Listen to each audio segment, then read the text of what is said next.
I'm sitting in the passenger seat of an updated 2017 Porsche 911 Turbo S in the pit lane of the reborn Old Kyalami race circuit in South Africa. Sitting left seat is Jörg Burgmeister, a Porsche factory race car driver and a man I see with some frequency on Porsche media trips. He's here in South Africa to lead packs of journalists around the super smooth new circuit in 911 turbos and Turbo S's, and he seems perfectly happy to do so. In fact, he always seems happy, ever ready with a smile, unless you try to bump past him on the last lap of a race. Still, in all our meetings I have thus far prevented myself from ever calling him the Burgermeister Meisterburger, at least to his face. But right now he's chatting with someone outside of the car. I haven't the slightest clue what the two are talking about, but, because they are speaking German, it sounds serious, dire even. After he closes the driver's side window, I say, "Did that guy just tell you to scare the hell out of your journalist co-driver?" He smiles, of course, and says, No, we are going to have fun." And of course we do. Or I do anyway. At least when I'm not trying to figure out how he can carry so much speed through a corner or rotate the car with such accuracy. I'd driven the Turbo S several laps earlier in the day with Burgmeister showing me the way in a GT3 RS. Seemed like I was going pretty fast then, but I wasn't, at least not compared to what we're doing now. There's a long downhill section of the course that bottoms out at the entrance to a gentle left-hand bend. It's a fast section, and when I was driving I would add a little less braking each time at the bottom of the hill. Still, Burgmeister would walk away from me there. So when we arrive at the section with him behind the wheel, I say, "I never could figure out how much braking to use here." He says, "Not very much. You can go very fast through here." As he's saying this, the car is tracking out to the right on the exit of the left-hand curve. We're now on the curbing at the edge of the track, but we're still tracking out. It didn't occur to me that there was even a possibility that we would go a course, at least until we did. The two right side tires dip into the grass that's been turned into a saturated kitchen sponge by heavy rain the night before. The tail pivots right at about a 45-degree angle to the track, and Jörg's quick hands guide the thing back onto the pavement, and, before it fully registers on me what has happened, he's back on the gas aimed toward the braking zone for the next corner.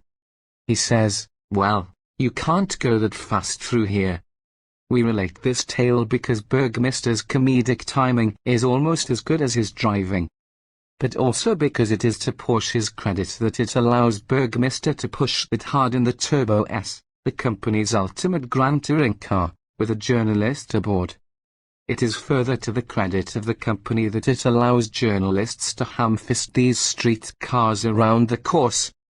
The company's faith was rewarded with zero costly crashes, at least while we were there. This roughly £3,550, four-wheel drive, luxury speed sled will be mostly driven by owners on public roads. But the public roads around Kyalami's Johannesburg location are mostly terrible, straight things clogged with erratically driven Toyota minibuses. So track time is the only time on this exposure.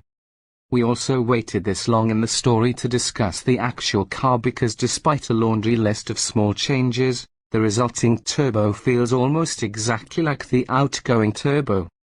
That's meant as a compliment, by the way.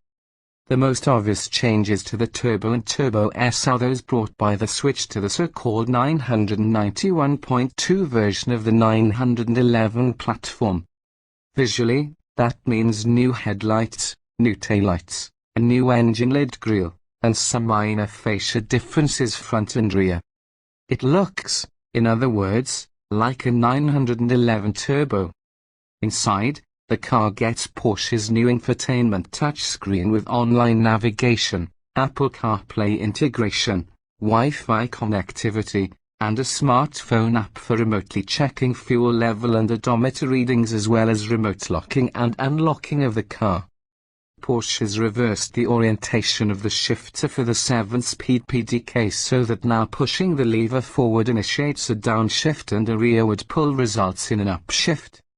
Of course, you could just use the standard steering wheel mounted paddles or let the dual clutch automatic shift on its own, something it does rather well. No, a manual transmission has not been added to the options list. Of greater interest is the new 918 style steering wheel. The so-called GT Sport steering wheel is a good-looking piece, and it's comfortable to hold, but of greatest interest is that, as on the 918, the wheel incorporates a mode selector that activates, at the twist of a knob, the familiar normal, sport, and Sport Plus modes, along with a new individual setting. Each of the familiar modes has a prescribed list of settings for the adjustable dampers PASM, engine stop-start system, movable aerodynamic aids, and the PDCC adjustable anti-roll bars. Individual mode allows drivers to pick and choose their settings for each system and save them. In the center of the knob is the Sport Response button. When pressed, it primes the transmission and opens the throttle slightly to increase airflow and to keep the turbocharger spinning under braking, ensuring that the engine responds more immediately to throttle input. The Strict Maintain boost, called Dynamic Boost, operates in all modes, but to varying degrees. Also, in Sport Response mode, the variable vent turbos are set to build torque more quickly than normal. This lasts for only 20 seconds and then reverts to the previously selected chassis mode.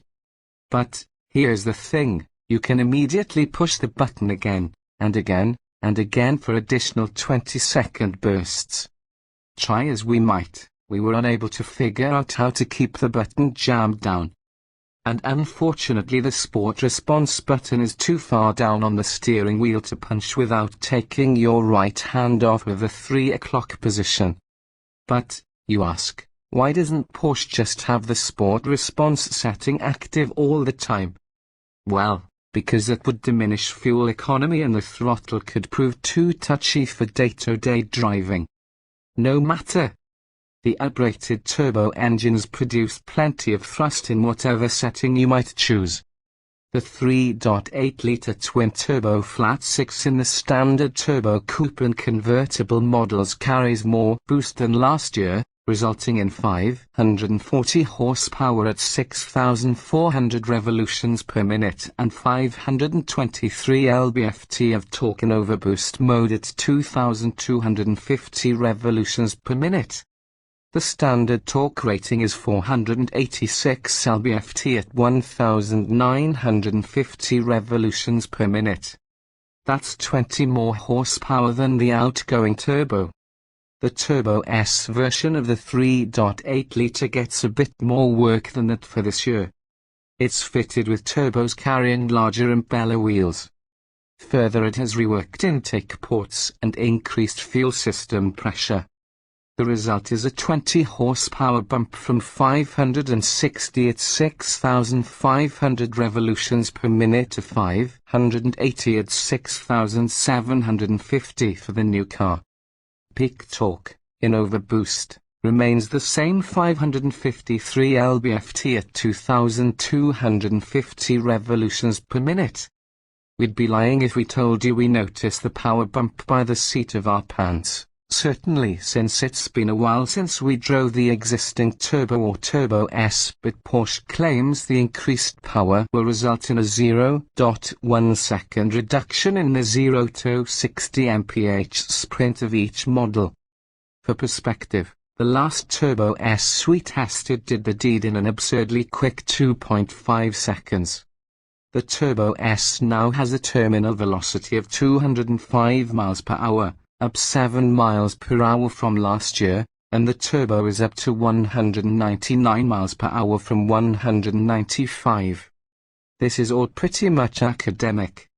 The car feels exactly the same as before, which is to say, insanely fast. but because the car is so capable and relatively quiet and composed, that speed is attained with far less sensation of speed than you might expect. Porsche has noodled with a host of its other acronym abbreviation-intense systems. For example, Porsche Traction Management (PTM), otherwise known as the model's four-wheel drive system, has been modified. The plates in the electro-hydraulically controlled system have a higher coefficient of friction to more quickly and efficiently distribute torque between the front and rear axles. The dual-mass flywheel now incorporates a centrifugal pendulum that diminishes engine vibrations, making loop running smoother. The Porsche Active Aerodynamics PA has a new performance setting that lowers the center section of the front spoiler to join the outer sections, which normally deploy at 75 miles per hour in the normal drive mode, and the rear wing rises 3 inches off the deck and angles up by 7 degrees. This is good, says Porsche, for dropping 2 seconds off of the 911 turbo's lap time at the Nürburgring. It will, of course, do nothing whatsoever for a guy profiling down along South Beach. This is a wildly complex machine and proof that there is better, or at least more impressive, living through technology. The breadth of capability of this car is frankly stunning. It can trundle along comfortably as its owner samples the optional Burmester audio system and checks live traffic updates. And it can make him feel like a hero should he ever